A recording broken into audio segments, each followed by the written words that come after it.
1/2 centimetre प्रति second की दर से बढ़ रही है। ठीक है, बुलबुले का आयतन किस दर से बढ़ रहा है जबकि उसकी त्रिज्या 1 सेंटीमीटर है। ठीक, हवा का एक बुलबुला है जिसकी त्रिज्या 1/2 सेंटीमीटर प्रति सेकंड की दर से बढ़ रही है। त्रिज्या दिया है तो इसका मतलब जो हवा का बुलबुला है वो गोलाकार होगा। ठीक है, हवा का जो बुलबुला है वो कैसा होगा, गोलाकार। जैसे पानी का बुलबुला होता है वैसे हवा का भी हो सकता है। ठीक है, तो हवा का एक बुलबुला है जो कि जिसकी त्रिज्या हमको 1/2 सेंटीमीटर प्रति सेकंड की दर से बढ़ रही है, ये बताया गया है। हमें ये बताया गया है कि इस बुलबुले की जो त्रिज्या है 1/2 सेंटीमीटर प्रति सेकंड की दर से क्या हो रही है, बढ़ती जा रही है। तो उसकी त्रिज्या को किसी चर राशि में मान लेते हैं, क्योंकि बदल रही है तो हम कांस्टेंट में मान नहीं सकते, चर में ही मानना पड़ेगा हमको। हमने मान लिया कि उस बुलबुले की त्रिज्या r है, तो उसके r में परिवर्तन हो रहा है, मतलब वो बदल रही है, मतलब परिवर्तित हो रही है। किस दर से बदल रही है, 1/2 सेंटीमीटर प्रति सेकंड। इसका मतलब समय के सापेक्ष उसमें परिवर्तन हो रहा है। जिसका मान बदलता है वो ऊपर लिखा जाता है, जिसके सापेक्ष बदलता है वो नीचे लिखा जाता है। किस दर से, 1/2 सेंटीमीटर प्रति सेकंड की दर से।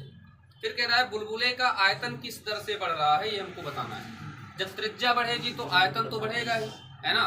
आयतन का मतलब भी हुआ dV/dt का हमें पता लगाना है, आयतन में परिवर्तन की दर, है ना। और कब बताना है, जब त्रिज्या 1 सेंटीमीटर हो। जब त्रिज्या कितनी हो, 1 सेंटीमीटर हो, उसी समय आयतन में परिवर्तन हमें बताना है। तो देखो, तुम जानते हो कि चूंकि ये गोलाकार मानेंगे इसको हम, वैसे कहीं कहा नहीं गया है कि ये गोला है, लेकिन हमको समझना चाहिए कि अगर इसमें त्रिज्या दी गई है तो त्रिज्या सिर्फ 2 जगह पर होती है, एक तो वृत्त में होती है, एक गोले में होती है। वृत्त ये हो नहीं सकता क्योंकि इसमें आयतन की बात कर रहा है, तो आयतन तो वृत्त में होता नहीं है, तो इसलिए क्या बचेगा, गोला। गोला ही होगा, कन्फर्म हो गया ये। तो गोला होगा तो गोले के आयतन का सूत्र होता है 4/3 पाई r का क्यूब, ये होता है।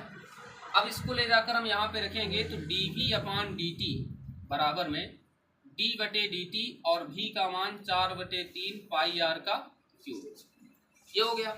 देखो 4/3 पाई हो जाएगा बाहर और d/dt r का क्यूब, तो 4/3 पाई r का क्यूब करोगे तो 3r² होगा, इंटू में dr/dt। तो 3 से 3 तो कट गया और r का मान कितना होता है, 1, तो 4 पाई r का मान 1 हो गया स्क्वायर, और dr/dt हमको पहले से बताया गया है 1/2। इसका मतलब ये हुआ 2 दूना 4, तो इसका मतलब हो गया dV/dt बराबर, देखो 2, 1 का स्क्वायर 1 होगा, तो यहाँ पे कितना हुआ 2 पाई। आयतन में परिवर्तन मतलब सेंटीमीटर का क्यूब, और सापेक्ष किसके, समय के, सेकंड। ये हमारा आंसर हो जाएगा।